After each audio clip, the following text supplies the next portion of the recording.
Halo, selamat pagi semuanya. Hari ini kita akan belajar tentang aturan debit kredit dan saldo normal.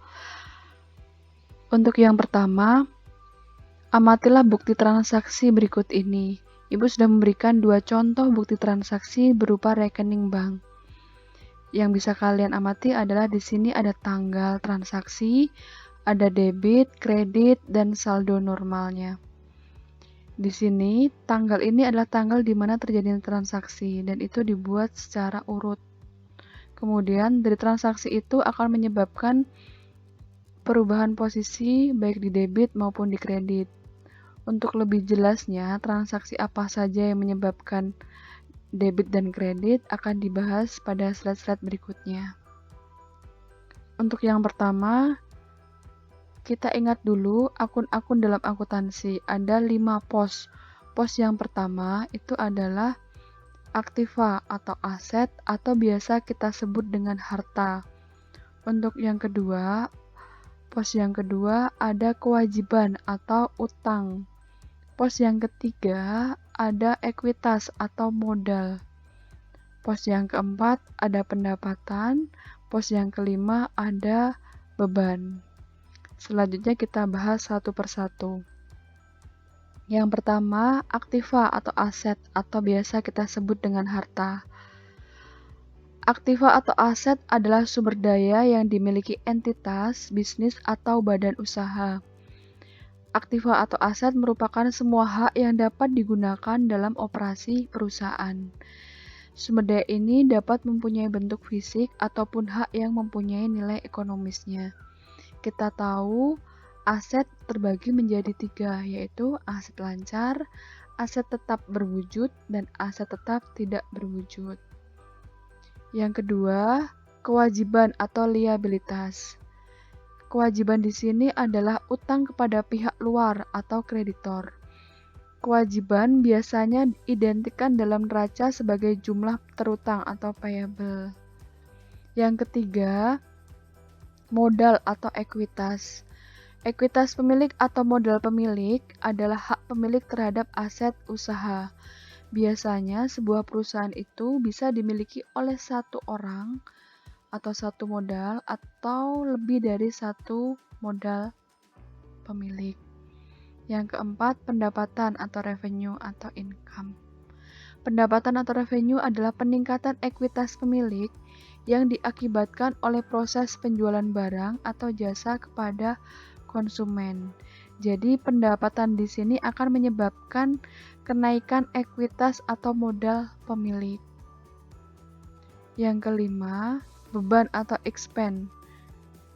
Beban atau expense adalah aset atau jasa yang digunakan dalam proses menghasilkan pendapatan. Jadi beban di sini adalah sesuatu yang kita korbankan untuk menghasilkan sesuatu pendapatan.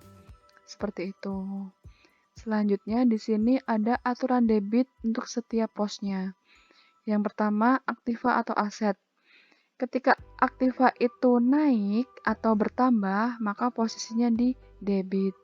Ketika aktiva itu turun atau berkurang, maka posisinya di kredit. Contoh soal. Pada tanggal 12 Januari 2017, Pak Yahya menyetorkan uang ke rekening perusahaan bengkelnya sebesar 20 juta. Hal ini mempengaruhi akun aktiva berupa kas. Transaksi ini akan dicatat pada akun aktiva sebagai berikut. Di sini kita buat di akunnya untuk aktiva kas. Kita tuliskan dulu debit kreditnya. Kemudian transaksi ini menyebabkan kas kita itu naik karena Pak Yahya itu menyetorkan uangnya ke perusahaan. Ketika kas yang masuk dalam aktiva itu naik, maka posisinya ada di debit sebesar 20 juta. Untuk selanjutnya, kewajiban atau liabilitas. Kewajiban ketika naik, maka posisinya di kredit. Ketika kewajiban turun atau berkurang, maka posisinya di debit. Contoh soal, pada tanggal 15 Januari 2017, dibeli dengan cara pembayaran kredit peralatan percetakan seharga 200 juta dari toko Mujur, Jakarta. Maka pencatatannya pada akun adalah sebagai berikut. Kita buat di akunnya, kewajiban utang usaha. Kenapa utang usaha? Karena kita membeli peralatan secara kredit. Tulis dulu debit kreditnya, kemudian kita masukkan. Ketika kewajiban utang ini bertambah, maka posisinya akan ada di kredit sebesar 200 juta.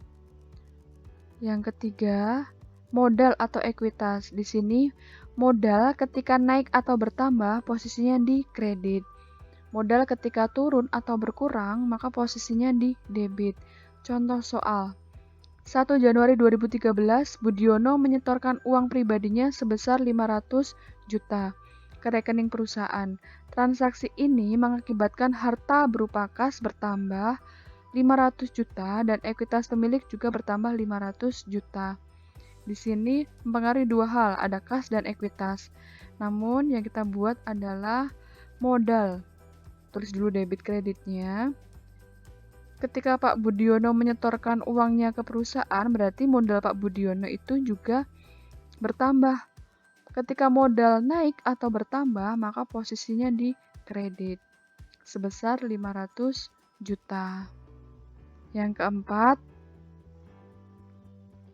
pendapatan. Ketika pendapatan naik, maka posisinya di kredit.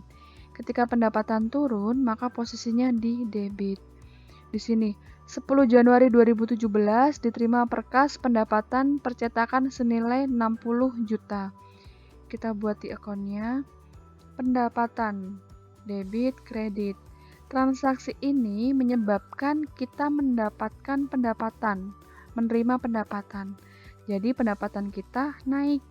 Ketika pendapatan naik atau bertambah, maka posisinya di kredit. Maka letaknya di sini di kredit sebesar 60 juta. Yang terakhir, beban atau expense. Ketika beban naik atau bertambah, posisinya di debit. Ketika beban itu turun atau berkurang, posisinya di kredit. Contoh soal. 5 Januari 2017 dibayar gaji para pegawai 20 juta per kas. Per kas di sini artinya adalah dibayar secara tunai. Di akunnya beban, yaitu beban gaji, tulis dulu debit kreditnya. Kemudian transaksi ini menyebabkan beban kita bertambah karena keluar uang. Jadi ketika beban naik atau bertambah, posisinya di debit sebesar 20 juta. Aturan debit kredit. Secara kesimpulannya bisa disimpulkan di sini. Aktiva atau aset ketika naik di debit, ketika turun di kredit. Kewajiban naik di kredit, turun di debit. Ekuitas atau modal ketika naik di kredit, turun di debit. Pendapatan ketika naik di kredit, turun di debit. Beban ketika naik di debit, turun di kredit. Jadi ini saldo ini adalah rumahnya atau saldo normalnya. Jadi yang kalian ingat adalah rumah dari setiap masing-masing akun ini adalah ketika posisi mereka atau transaksi mereka menyebabkan dia bertambah seperti itu. Bagaimana? Apakah sudah jelas?